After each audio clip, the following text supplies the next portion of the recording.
School بنایا، کسی نے ہسپتال بنایا، کسی نے یونیورسٹیاں بنائی، مختلف قسم کے ادارے بنائے گئے۔ دوسری طرف کچھ ادارے وہ ہیں جو اہل علم علماء اہل اللہ نے بنائے، جو ادارے دنیا والوں نے بنائے، سکول کی صورت میں جو ادارے دنیا والوں نے بنائے، کالج کی صورت میں جو ادارے دنیا والوں نے بنائے، ہسپتالوں کی صورت میں وہ اپنی جگہ پر، لیکن جو ادارے اہل اللہ علماء نے بنائے، ان کی عظمت کو ذرا سمجھنے کی کوشش کرو۔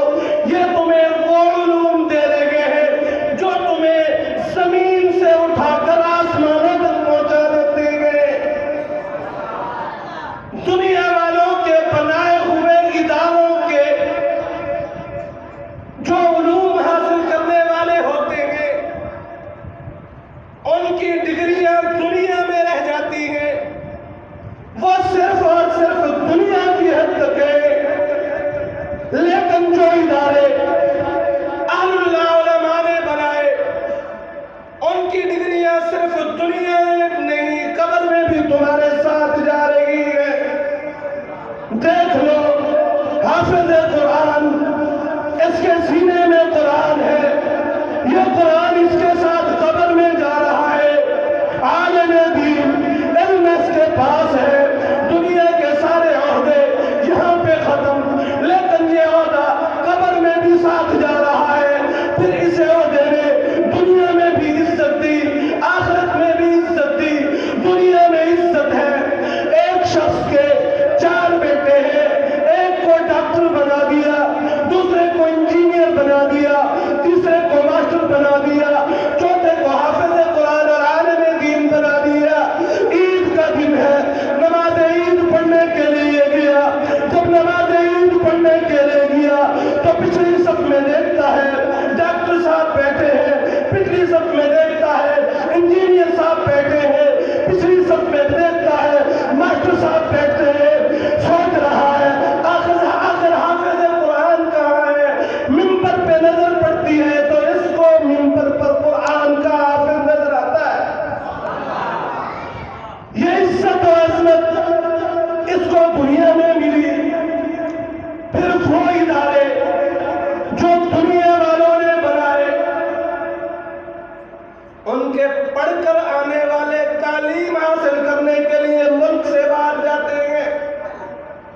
ہسپتالوں میں جاؤ، اچھا ڈاکٹر جناب یہ لندن سے پڑھ کے آیا، یہ فلاں ملک سے پڑھ کے آیا، یہ فلاں ملک سے پڑھ کے آیا، لیکن جاؤ جا کر دیکھو جامعہ خیر المدارس ملتان میں، جاؤ جا کر دیکھو دارالعلوم عیدگاہ کبیر والا میں، جاؤ جا کر دیکھو دارالعلوم کراچی میں، جاؤ جا کر دیکھو مدینہ العلم فیصل آباد میں، جاؤ جا کر دیکھو دارالعلوم حقانیہ کوڑا خٹک میں، جاؤ جا کر دیکھو جامعہ اشرفیہ لاہور میں، جا کر دیکھو تمہیں شیخ الحدیث ملے گا، اکثر اسی اداروں کے پڑے ہوئے۔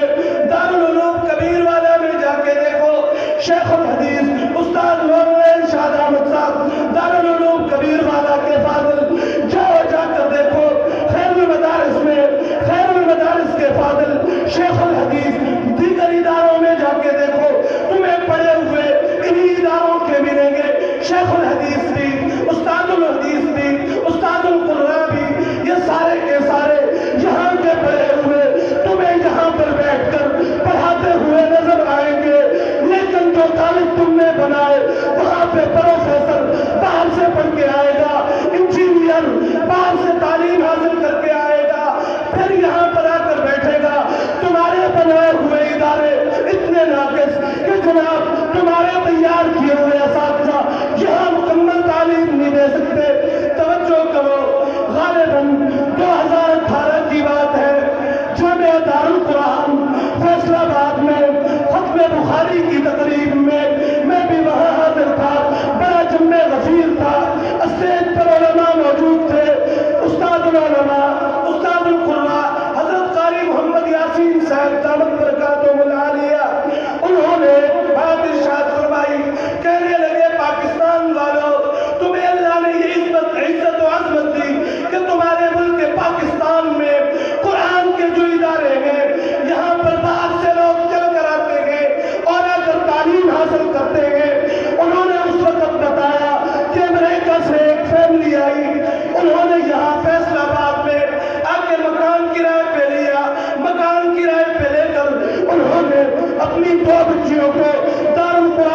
داخل کرایا.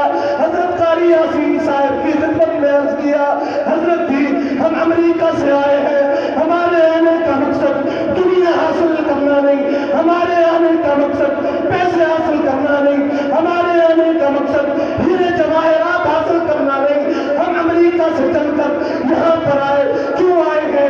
ہم نے اپنی دو بچیوں کو قرآن مقدس حفظ کروانا ہے. ہمیں امریکہ میں یہ تعلیم معیاری نہیں ملی, اس لیے پاکستان میں فیصل آباد میں یہاں پر آئے ہیں, مکان کرائے پہ لیا ہے. مہربانی فرمائیے ہماری ان دو بچیوں کو قرآن مقدس کا حافظ بنا دیجیے. اس وقت حضرت قاری محمد یاسین صاحب نے بتایا کہ یہ 2 سال پہلے یہ فیملی یہاں آئی, مکان کرائے پہ لیا, 2 بچیوں کو یہاں پہ داخل کروایا. پھر ان 2 بچوں نے قرآن مقدس کو حفظ کرنا شروع کر دیا. الحمدللہ اب ان دونوں بچوں نے قرآن مقدس اپنے سینے میں محفوظ کر لیا. چھوٹی بچی تقریباً 7-8 سال کی عمر کی تھی. اس بچی نے اسٹیج پر قرآن مقدس کی تلاوت کی. جب اس بچی نے تلاوت کی علماء کے آنکھوں میں سے بھی آنسو